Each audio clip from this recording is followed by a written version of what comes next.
Now, I mentioned there's been a lot of talk about Labor's vehicle emissions standards, which are part of Chris Bowen's push to try and get us to all go out and buy electric cars, which most of us don't want to do. The motoring industry has been warning the rules will drive up the price of the nation's most popular vehicles. Think about Ford Ranger Utes, Toyota Hilux, those sorts of cars. So let's hope Labor can learn something for the United States. Now, we learned that the Biden administration, they've decided to relax their own emission standards or slow the changes down and their electric vehicle targets after right concerns that the original proposal was simply too rushed. Let's bring in Motor Traders Association of Australia CEO Matthew Hobbs. Great to have you on board.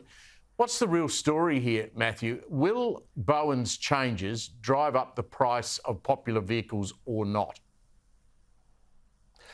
So it's really quite a complicated policy, and you can't say it'll be this amount of money on the hood of a car, but what it will do is make car companies change what they offer the Australian community. They have to find more fuel-efficient versions of things, whether that's a ute or a small car, but by its very nature, the US is targeting 2032 to have 2 out of 3 cars be EVs, and this policy without change would be 50% of cars by 2030 have to be EVs sold into the market.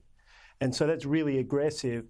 What the US government has gone, to the end of this decade, we need to slow down the rule and have a look at this calmly and make sure that we can still offer the cars that people want, things like pickup trucks.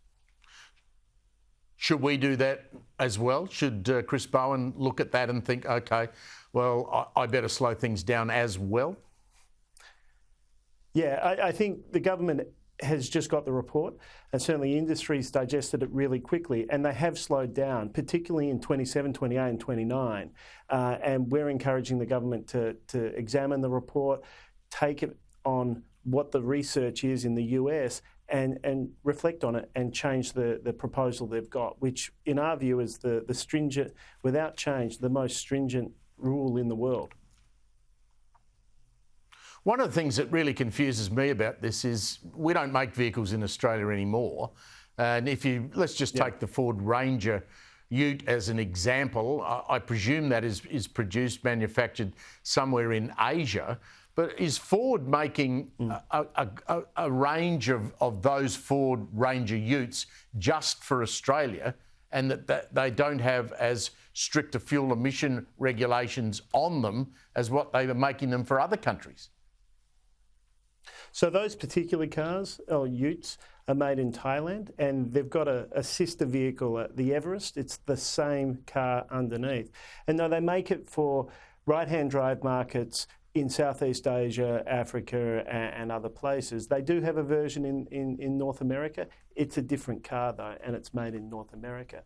And what they're looking at doing is putting a hybrid into that vehicle. So people can still tow, they can still use them to go four-way foring, but they've got better fuel efficiency. This policy helps them to justify that business case.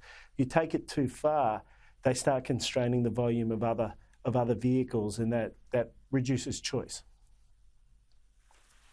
Just before I let you go, I note Audi today, talking of electric vehicles, have recalled their 123 e-tron car, 123 e-tron cars over fears that batteries could catch fire. These battery faults are one of the most serious issues with electric vehicles. Should we be concerned if we own one of these Audi EVs? Oh, I think, like any recall, whether that's on a Commodore or a Ranger or any other vehicle, the car companies do it to make sure that people are safe. And if you get a recall notice on any vehicle, you should act. You should go get it fixed, updated, whatever it is. Even petrol cars get recall notices on potential fires. So I think it's more important to worry about the companies are doing the right thing to recall them and not necessarily get concerned about the technology at this point, unless we find out something else. But I'm confident that VW is doing the right thing.